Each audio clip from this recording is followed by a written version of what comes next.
last term of an AP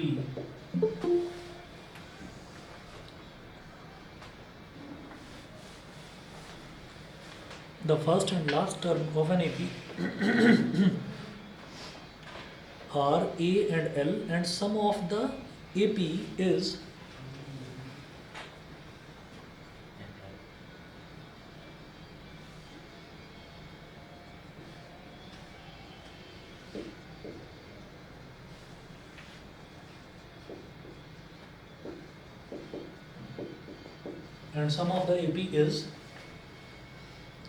capital S, then the common difference is AP is capital S, comma, then the common difference is L square minus A square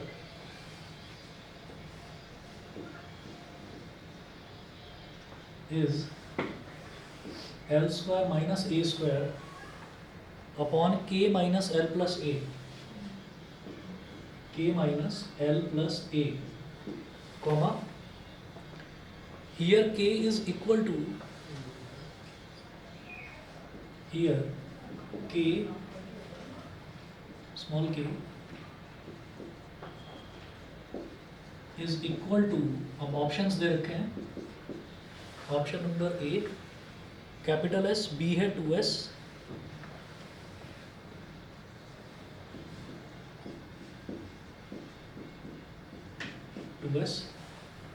सी है 3s और D है none of these.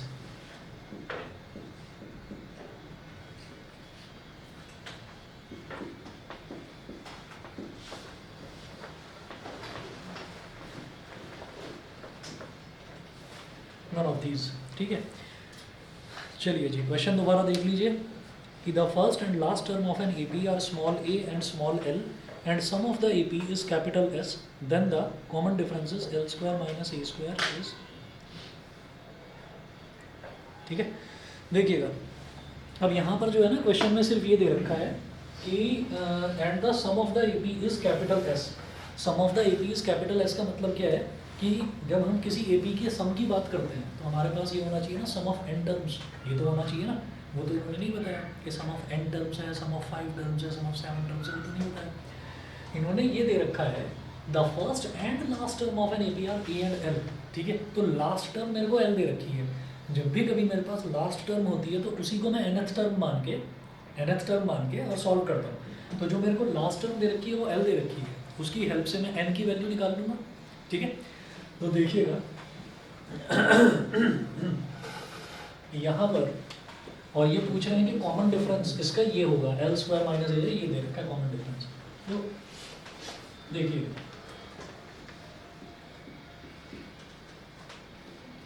First term जो कि A होती है वो इन्होंने A ही दे रखा है. ठीक है, लास्ट टर्म को हम बोलते हैं an, nth टर्म. ये कितना दे रखा है, L दे रखा है. ठीक है, अब ये जो nth टर्म है an, ये जो है इसको हम क्या बोलेंगे, a plus n minus 1 into D is equal to L. a plus n minus 1 into D is equal to L, ये nth टर्म हो गया.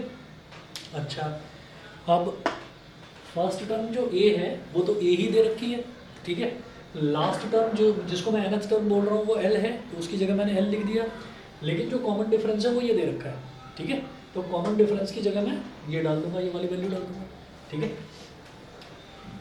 अच्छा, और ये करके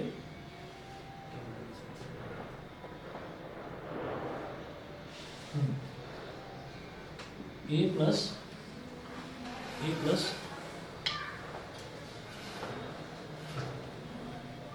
the first and last term of an EP are this. The first and last term of an EP are this. चलो देखते हैं. n माइनस 1 इंटू डी की जगह ये लिखेंगे L स्क्वायर माइनस ए स्क्वायर अपॉन के minus L plus A is equal to L. अब यहाँ पर हमारे पास एक चीज़ है जो कि अननोन है, वो है के स्मॉल एन। स्मॉल एन, अगर स्मॉल एन की वैल्यू भी एल वगैरह की कुछ टर्म्स में दे रखा होता तो बात बन जाती। The first and last term of an AP are A and L, ठीक है, आर ए एंड एल।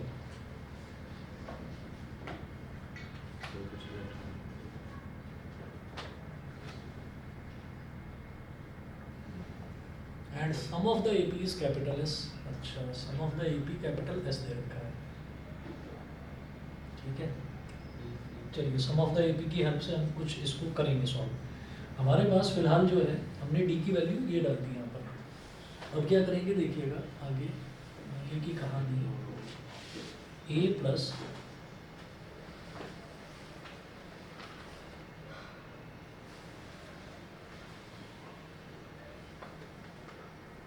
के भी अननोन है, एन भी अननोन है।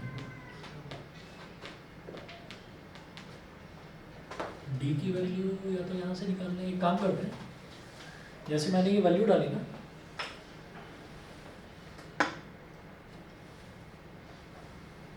इसमें एक काम करेंगे, अभी वैल्यू मत डालो डी की वैल्यू, बताता हूँ क्यों। अभी डी की वैल्यू नहीं डालेंगे, हमने इतना तो लिख दिया ना, a plus n minus one into D is equal to l, ये लिख दिया, क्योंकि मुझे नहीं पता कि नंबर ऑफ टर्म्स मेरे पास कितनी। फर्स्ट टर्म पता है, लास्ट टर्म पता है, लेकिन नंबर ऑफ टर्म्स नहीं पता। तो हम यहाँ से क्या करेंगे, नंबर ऑफ टर्म्स यानी कि एन निकालेंगे, ठीक। तो वो कैसे निकलेगा, n minus one into D is equal to L minus a, ये हो गया। तो डी कितना हो जाएगा, एल माइनस ए upon N minus one. Equation number 1 बोल दीजिए इसको। ये समझ में आ गया, हमने कॉमन डिफरेंस निकाल लिया, ठीक है। और कॉमन डिफरेंस हमने निकाला क्यों है, क्योंकि कॉमन डिफरेंस इन्होंने हमको दे भी रखा है। तो हम ये कहेंगे कि डी की जगह ये रख दीजिए आप, एल स्क्वायर माइनस ए स्क्वायर, एल स्क्वायर माइनस ए स्क्वायर अपॉन के minus L plus A is equal to L minus A upon N minus one. Bracket में लिखिएगा गिवन, ये हमको दे रखी है, डी की वैल्यू ये दे रखी है, ठीक है। अच्छा जी, अभी भी आगे चलते हैं। अब तो फंस गए हम, हमारे पास तो दो अननोन आ गए, एक तो के और एक एन। एन भी तो अभी अननोन है, एन की भी तो वैल्यू आनी चाहिए, ठीक है। के वो पूछ रहे हैं तो उसको भी निकालेंगे। क्या करते हैं, जैसे ये एल स्क्वायर माइनस ए स्क्वायर है तो इसको लिखेंगे l minus a into L plus a, l minus a into L plus a upon के माइनस एल प्लस ए, ये हो गया, is equal to L minus A upon N minus one. L minus a से l minus a cancel out हो गया, ठीक। इतना करने के बाद में क्रॉस मल्टीप्लिकेशन करेंगे, तो n minus one into L plus ए, ये हो जाएगा,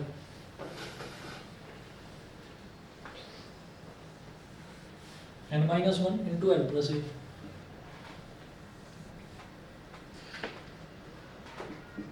n minus one into L plus A is equal to के minus L plus a, k minus L plus ए। अब एक काम करेंगे अब एक काम करेंगे, इसमें ये जो एल प्लस ए है ना, इसको एक सिंगल टर्म मानकर चलेंगे, एल प्लस ए को सिंगल टर्म मानकर चलेंगे। तो जैसे एन है, एन में पहले एल प्लस ए मल्टीप्लाई होगा, ये हो जाएगा N into L plus A, फिर माइनस वन में एल प्लस ए मल्टीप्लाई होगा तो minus L plus A is equal to के माइनस एल प्लस ए। ये बता दीजिए, इतना समझ गए? यस, इतना समझ गए। अब ये minus of L plus a और माइनस ऑफ एल प्लस ए इस तरह से कैंसिल आउट हो जाएगा। कैसे? क्योंकि इधर के माइनस ऑफ एल प्लस ए वो उधर जाकर क्या हो जाएगा, प्लस ऑफ एल प्लस है, तो माइनस प्लस कैंसिल, जीरो हो जाएगा।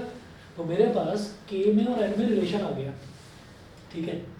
तो मैं यहाँ से एन की वैल्यू निकालूंगा, के की नहीं निकालनी मेरे को वैल्यू, एन की निकालूंगा। एन कितना आ गया, N into L plus A is equal to K, N is equal to K upon L plus A. Equation number 2 बोल दीजिए।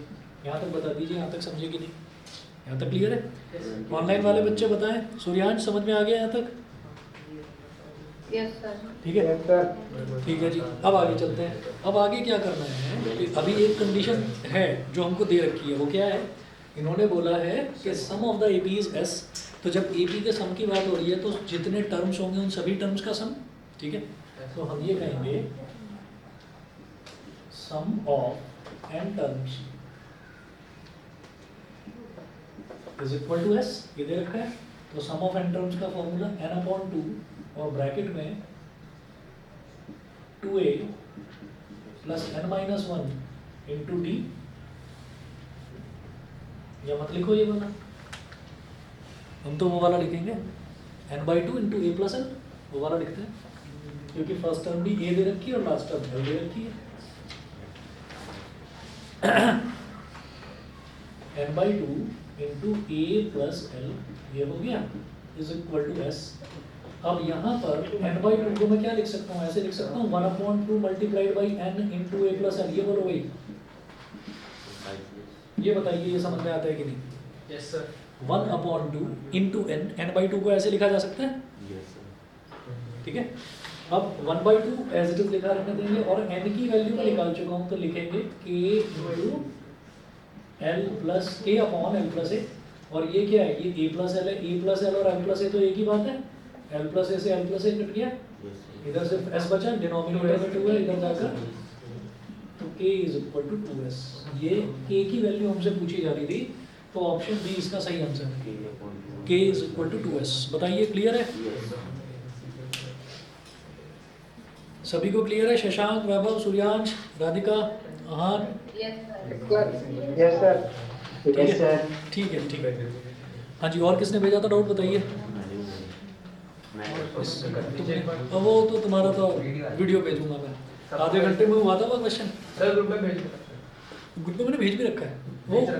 हाँ, वो बी ग्रुप में हमने तब कराया था, तब हम कंबाइंड बैच नहीं ले रहे थे, है ना। तो मैं भेज दूंगा ये वाले में। बताना बेटा और कौन सा क्वेश्चन है, किसने तुमने भेजा? तुमने भेजा? रुको पहले यश का देखो। सर वर्ड के भेज रहे आपको। बताओ ना। आपके अच्छा, व्हाट्सएप किया? हाँ, प्रिंट आउट नहीं था ना उसका प्रिंट आउट नहीं था ना, तो मैंने हाँ कोई बात नहीं। आपका भेज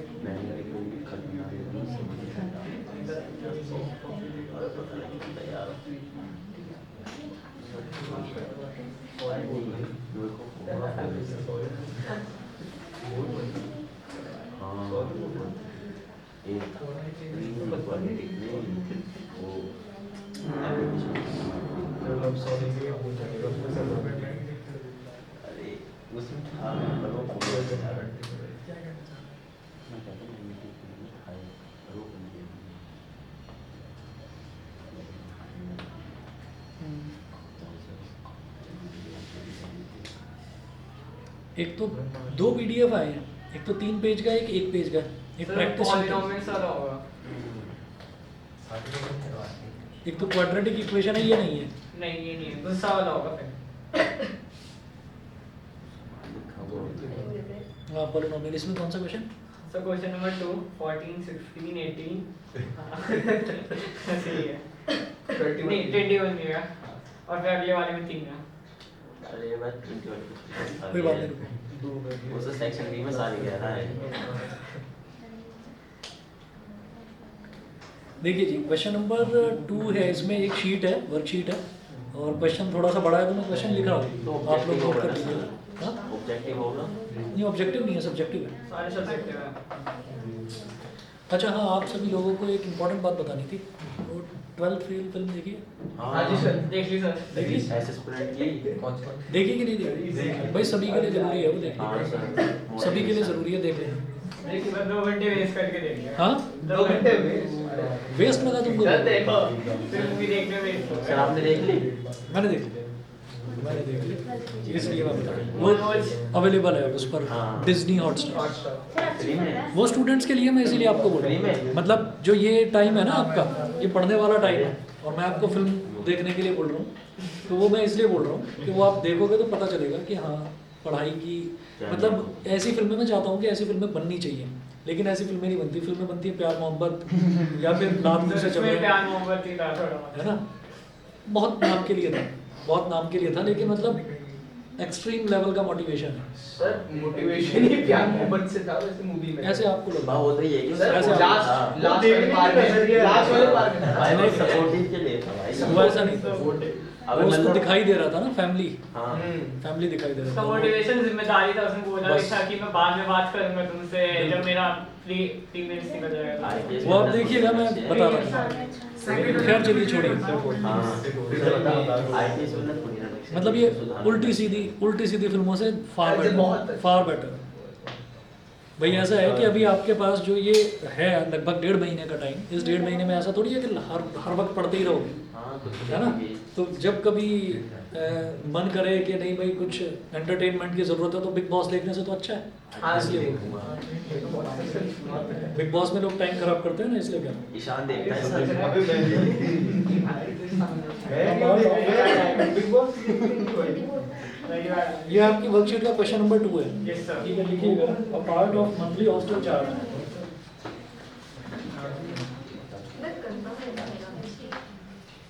सर इसका जो आंसर है ना वो वर्कशीट में जो दिया है वो गलत आ रहा था। अभी देखूंगा, हाँ मैं तो वही कह रहा था। मैं कंफर्म बता दूंगा।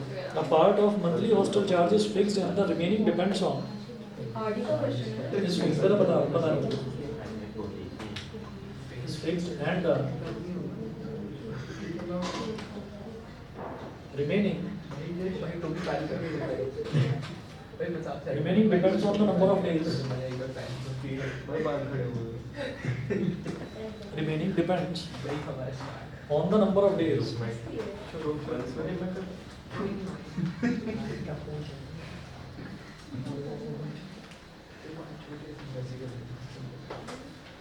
On the number of days one has taken food in the mess. One has taken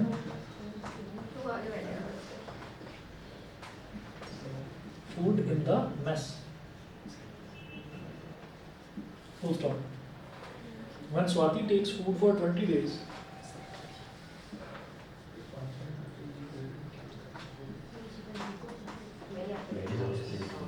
when Swati takes food for 20 days,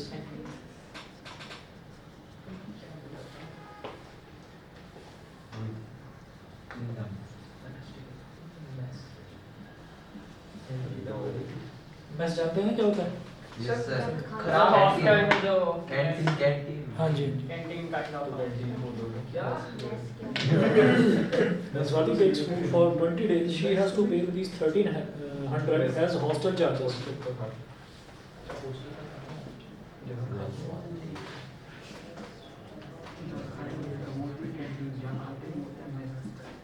She has to pay rupees 1300 as hostel charges, whereas उसको रहने तो अच्छे भी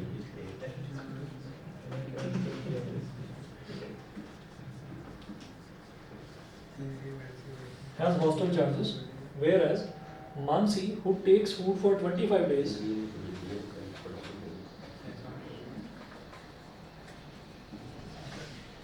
Mansi, who takes food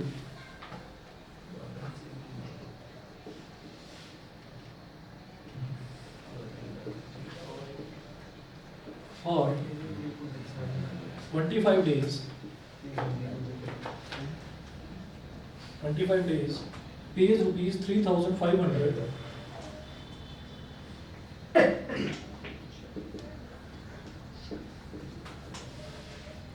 as hostel charges.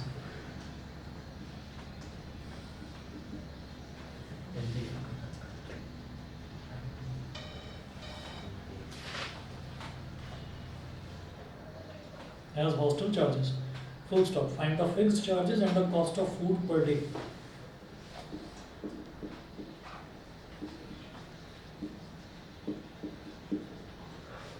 Find the fixed charges and the cost of food per day.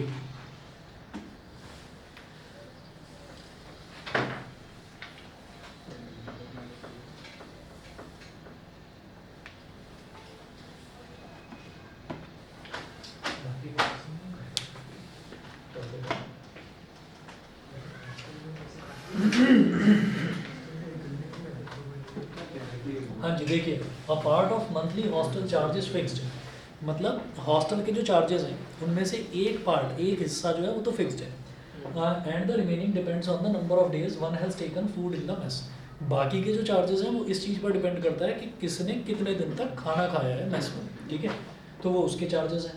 अच्छा, when Swati takes food for 20 days she has to pay ₹1300 as hostel charges. तो ये total charges बताया उन्होंने कि स्वाति 20 दिन तक खाना खाती है हॉस्टल में। तो अब ये है a part of monthly hostel charge is fixed and the remaining, तो हॉस्टल का जो चार्ज है वो किस चीज़ पर डिपेंड करता है, हॉस्टल का चार्ज इस चीज़ पर डिपेंड करता है कि एक तो फिक्स्ड चार्ज है ही है, तो जो फिक्स्ड चार्ज है उसको हमने x मान लिया, ठीक है, and the remaining depends on the number of days one has taken food in the mess. तो इसका मतलब क्या है कि एक दिन का जो मेस का चार्ज है, भाई जब भी कभी कोई भी बच्चा हॉस्टल में रहता है तो एक तो वहाँ के रहने के चार्जेस होते हैं कि भाई आप इनके रूम में रह रहे हैं, ठीक है, तो उसका किराया हो गया, और एक आप खाना खा रहे हैं तो खाने का बिल, ठीक है। तो फिक्स चार्जेस को मैंने x मान लिया, और जो मेस का चार्ज है उसको हमने माना कि एक दिन का ₹22 है, ठीक है, तो वो स्वाति कितने दिन तक रहती है, 20 दिन तक। तो हम ये कहेंगे let the fix charges be ₹x, let the fixed charges be ₹x and variable mess charges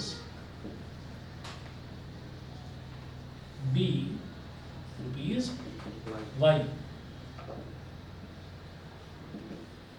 तो वो तो सभी के लिए फिक्स होगा ना, सभी के लिए फिक्स होगा, ऐसा थोड़ी है कि एक बच्चा को तो 100 रुपये थाली मिल रही है और दूसरे को 150 रुपये थाली मिल रही है, सबको बराबर ही मिलेगी, ठीक है।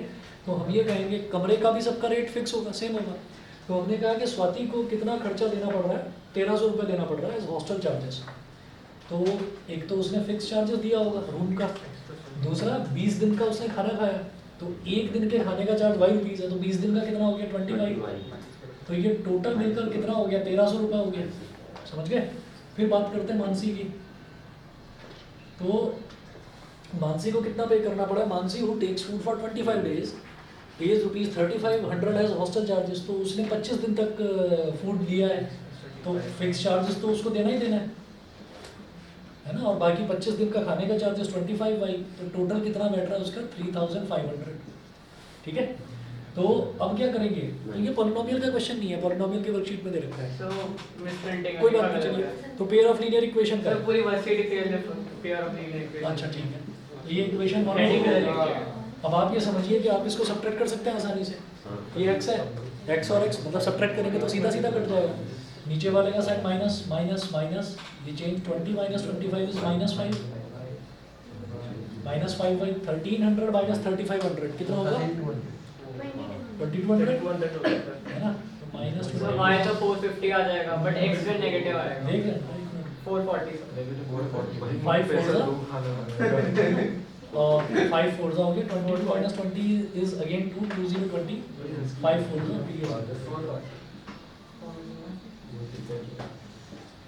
y is equal to rupees 440, ये हो गया। उसके बाद देखते हैं, उसके बाद क्या है, find the fixed charges and the cost of food per day. अब मेरे को x निकालना है, तो x + 20y is equal to 1300, x + 20 into 440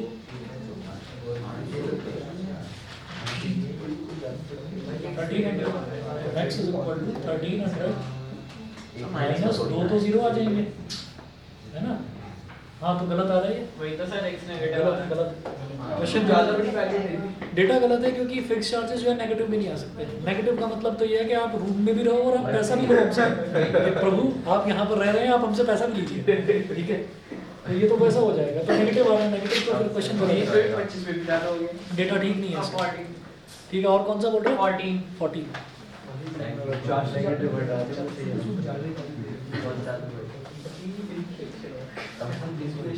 एक दिन में 40 खाना पड़ेगा, ये मिक्स वर्कशीट होगी। At a certain time in a zoo, next question लिखिएगा, थोड़ा सा लगता है सर। जू वाला क्वेश्चन, हाँ जू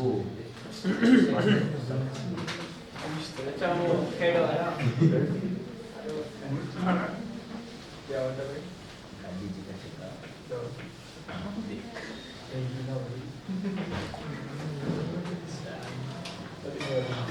तो तुम्हारा भाई दिखा था भाई न्यू ईयर वाले दिन। पिछले साल हाँ पिछले साल। अकेला तो दिखता ही नहीं है, 8-10 लड़के उनके साथ में यही सोसाइटी में ही था। अच्छा बाइक पे घूम रहा था। हाँ हाँ बाइक पर नहीं था उस टाइम, तो ग्राउंड में था। अच्छा सब बाइक पे घूमते हुए देखा था मैंने। तुमने देखा होगा तब तो मेरे को ग्राउंड में ही दिखा था, किसने देखा नहीं था, तुम भी तो मिले थे। हाँ सब वीवी तो था। हाँ वीवी तो था। वो भी था, वो लंबे वाला आदित्य वो भी था। हाँ उसके साथ ही तो था सब।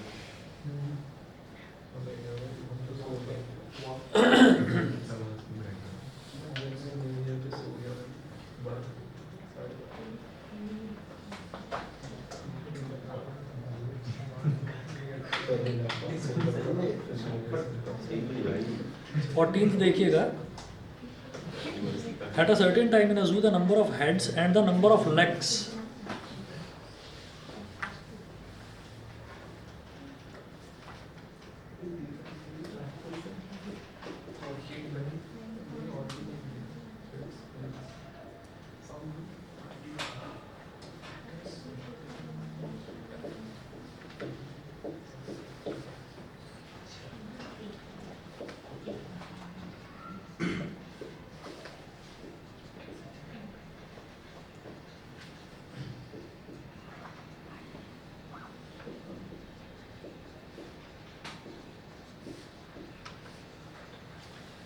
at a certain time in a zoo, the number of heads and the number of legs of tiger and peacocks were counted.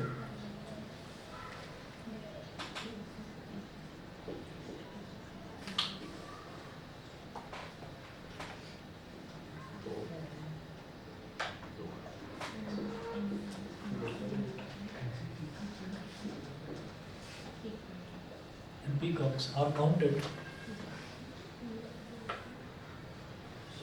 and it was found that there were 47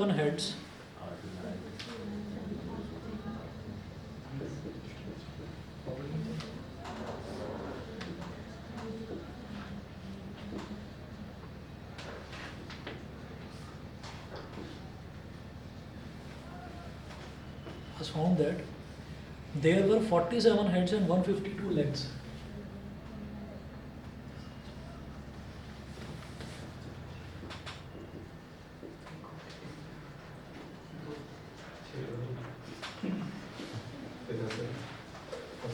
And 152 legs.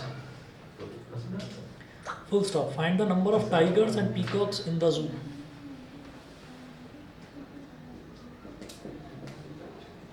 Find the number of tigers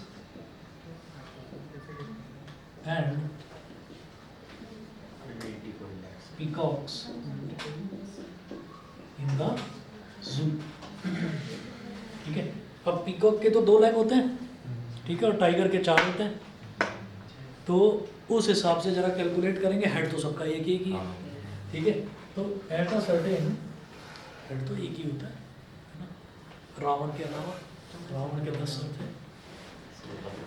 eight a certain time in a zoo, तो जू में एक बार check करा गया कि the number of heads and the number of legs of tiger and peacocks are counted, and it was found that there were 47 heads and 152 legs. ठीक है, कह रहे हैं find the number of tigers and peacocks in the zoo.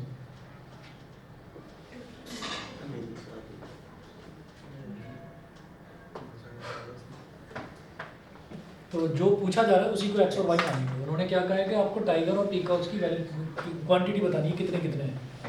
तो let the number of tigers be x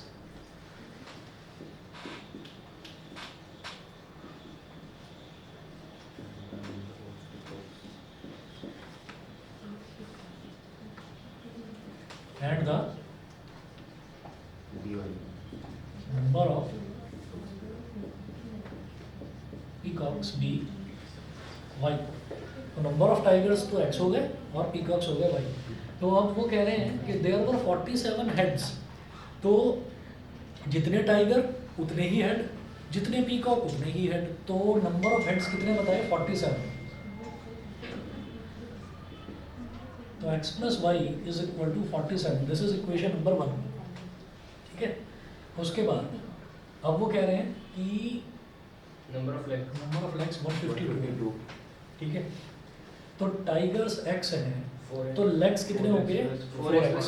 4x होंगे भाई, एक tiger है तो उसके 4 लेग, तो x टाइगर्स के 4x लेग्स।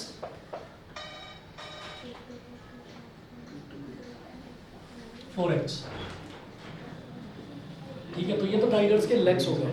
अब उसके बाद बात करेंगे पीकॉक्स के लेग्स की। तो एक पीकॉक के 2, एक पीकॉक के 2 लेग, तो y पीकॉक्स के 2y लेग्स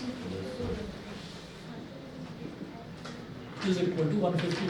अब एलिमिनेट करना है तो ज़्यादा बेटर क्या है कि ऊपर वाली इक्वेशन को 2 से मल्टीप्लाई कर दो, y एलिमिनेट हो जाएगा। सर नीचे से 2 से डिवाइड कर दो उसे, कॉमन भी नीचे वाली को अरे हाँ, ये भी तो है, 2 से डिवाइड कर बिल्कुल दो। सही है ना। 2 कॉमन ले लीजिए आंसर, जिसको मैं इक्वेशन नंबर 2 बोलता ही नहीं हूँ अभी। तो आपने 2 कॉमन ले लिया तो यहाँ क्या बचेगा 2x प्लस y। 76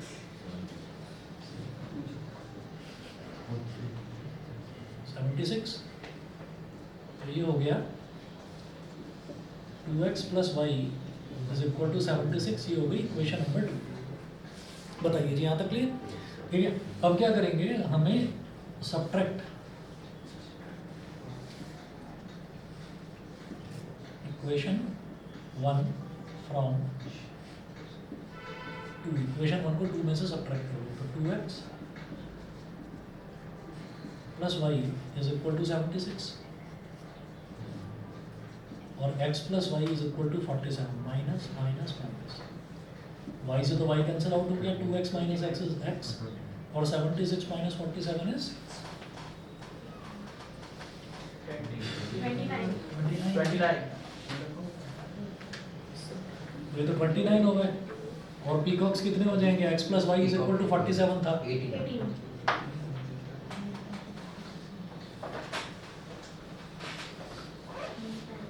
आंसर भी दे रखा है इसमें तो, सर ये इस वाले में दे रखा है। इस वाले का आंसर है 14 का 29 टाइगर्स 18 पीकॉक्स, बिल्कुल सही है। ठीक है, तो भाई आज थोड़ा सा लेट हो गया था, आज इतना ही करेंगे। कल आपका ये टाइम रहेगा। चलिए जी। और भी जिन बच्चों के जो भी डाउट्स हो, मैथ्स में हो, साइंस में हो, आप ला सकते हैं। ठीक है, मॉर्निंग क्लास में आ रहे हैं 2 या 3 दिन बाद आपका रिप्रोडक्शन वाला स्टार्ट करो। 2 या 3 दिन बाद रिप्रोडक्शन वाला जो बचा हुआ पूरा है ना करो। तो मॉर्निंग में भी होती है।